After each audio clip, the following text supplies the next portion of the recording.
Hi guys. I've been filming a lot more YouTube videos. I noticed that I needed something for better lighting, so we're gonna try to do a DIY softbox, and we're going to try and soften up the light so that the videos look a little bit better. I've used these LED strip lights in the past for other projects, so I'm going to try and use these to be the main source of light, and we're going to soften the light using this. I got this off of Amazon. It is a nylon silk white light modifier for photography. So it basically just does the job of diffusing the light. We want a lot of internal reflection, and we want all of the light to be utilized from the softbox. First, I'll go over all the parts. I want to keep costs low, so I'm going to try and recycle as many pieces as possible. We're not using a fluorescent or a CFL light bulb. If we were using a CFL or a fluorescent light bulb, those are usually point sources of light that come out this way, so it would need to be more of a triangular box. The inside of the box is obviously non-reflective at this point, which is why I've got aluminum foil over here. We're going to line the inside of the box with the aluminum foil, see if we can get good reflectivity within the box. So for this project, we need 5 main items. We need a box, we need tin foil, an LED light strip. The LED light strip needs to be the one that's 5500K color. That's the daylight white color. We also need a cutting tool. You can use an X-Acto knife or scissors. I used a drywall saw here. And lastly, the most important one is the diffusing fabric. It is a nylon type of fabric that is usually used in photography softboxes. First thing we'll do is chop off the extraneous pieces of cardboard.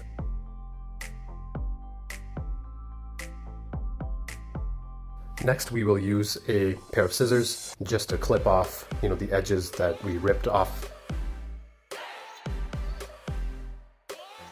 The next step that I'm going to do is line the inside of the box with aluminum foil. So we're going to try and use this one to get more internal reflectivity. I'm just going to be packing it with single-sided Scotch tape.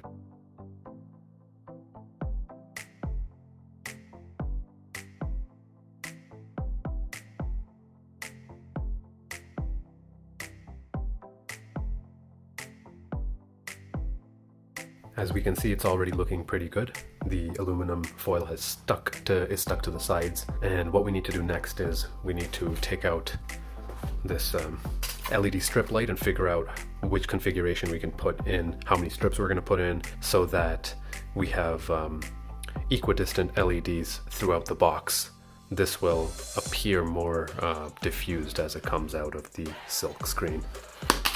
One thing that I am a bit worried about with these LEDs, to save power, I believe that the controller takes the 12 volt DC that is supplied into these LEDs and does some PWM, pulse width modulation. It's a way to control the output luminescence of the lights by flickering the lights on and off really quickly. So initially what we'll do is we will attach the dimmer switch in order to be able to control the brightness of the softbox and see if it works okay.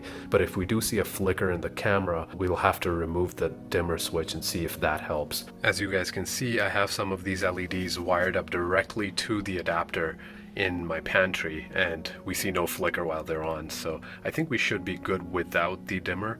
We'll still try attaching the dimmer just so we have some control on the amount of light that we want coming out of the softbox. If that doesn't work, we'll just wire them up directly. We'll have one brightness setting in that case. So I'm really hoping that the brightness switch or the dimmer switch actually does not introduce any flicker into our camera. So what I've done is I've unboxed the LED box, and these are the power components. We've got a 12 volt I believe 2 amp adapter, and we've got a dimmer switch over here. It lets you power the LEDs on and off and then control the brightness.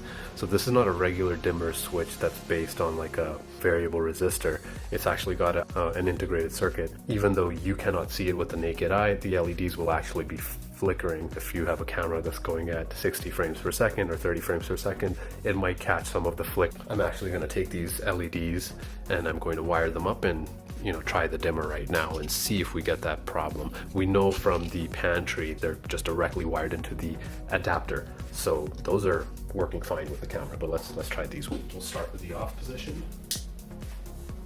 So here they're at like, this is full brightness all the way up. We'll go to about half, see if we're getting any flicker. There's totally a bit of that line, those lines going up and down, but it's not too bad actually. So the brighter we're getting, the less of the flicker we're seeing, because the LEDs are staying on for longer and off for less time. So that's definitely helping us. I guess, you know, we will go ahead and attach the dimmer as well. These LEDs are spaced fairly close together. These strips, we can break them apart, these lines that have the copper on them. This is flexible printed circuit board, so we can make a cut here, we can find out what length we're going to make the cuts at, and we're just going to kind of eyeball it. So the first thing we're going to do with these LEDs is get rid of this DC adapter hookup. Let's see how much length we're actually going to need.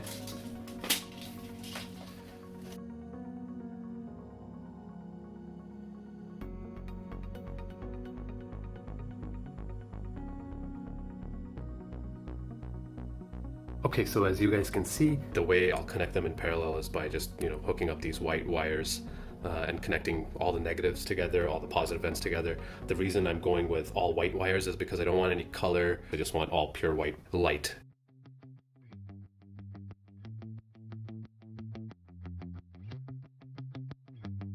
We're gonna solder each piece, the positive ends to the positive ends, so we're gonna keep soldering each strip of LEDs to the next strip.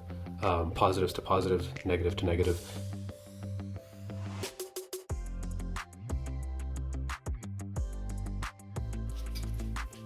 So this is the first joint. We've hooked up the positive to the positive, negative to the negative, and what we can do going forward is we're gonna have the next strip of like 2 inches away, so we can just use the second set of pads to connect these. So we'll connect the positive from here to the positive right here, and same with the negative. Let's get to it.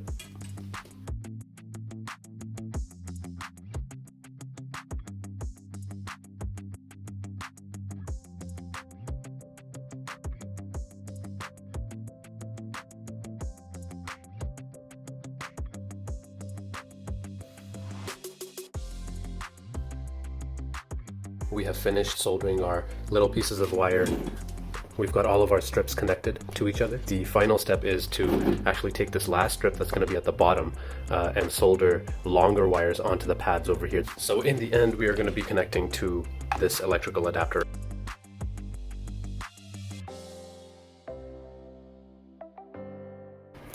So this is how we're looking at this point.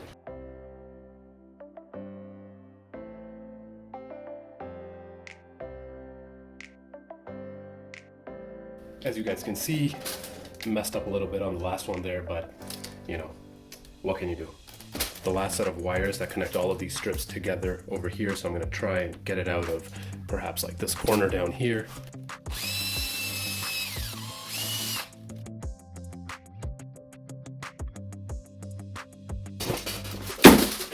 All right. Just quickly do a check. Your positives are all connected correctly and the negatives are all connected correctly. 12 volt going 12 volt, all the negatives are connected. And then once you get to the end over here, this is the main power line for the adapter. We have to make sure that we mark our 12 volt line on the outside to differentiate it from the negative. After this, we can go ahead and start putting on our fabric. I'm going to be using Scotch tape.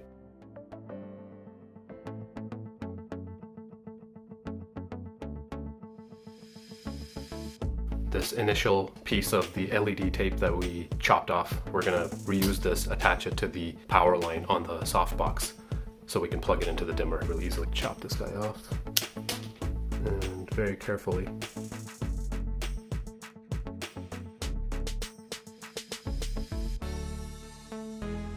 And I'll also get some shrink tubing so that, you know, we don't want any shorts over here. So the black and the red are going to be for covering the solder joints. And I'll put a bigger one on to make sure that it has some hold on with this one once these are together. We want to cover this thing up completely as well.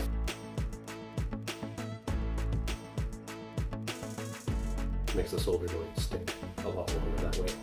All we have left to do is solder these two.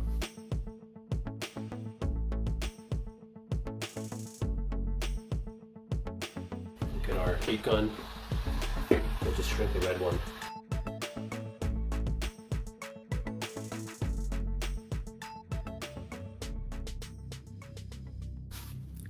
So here is our finished product. Let's see, so we'll turn it on. As you can see, it's in the dim setting, you can see a bit of a flicker in the video. That's because of the LEDs switching on and off at the low voltage settings, but as we increase the voltage, the flicker should go away. So I'm at about halfway right now.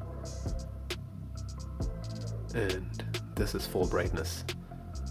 So at this brightness, they should not be flickering at all. We can see a little bit of the bright spots, but overall, I don't think it's affecting the use of it very much. Here we're in a pitch black room, and if we turn this on, this is the lowest setting, and all the way to max brightness. At the maximum, there is no flicker. As you can see, the shadows are almost non-existent. They're very soft because the light is so diffused. Hey guys, thanks for watching. If you liked this video and want to see more like it, subscribe to my channel.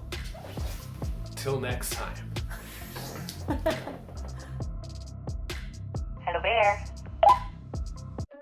Until next time. Until next time. Yeah. Till next time. Any other ones you want to try? Till next time. Till next time.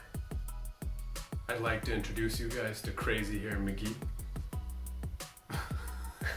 His hair is crazier than mine, and I have a COVID-19 haircut.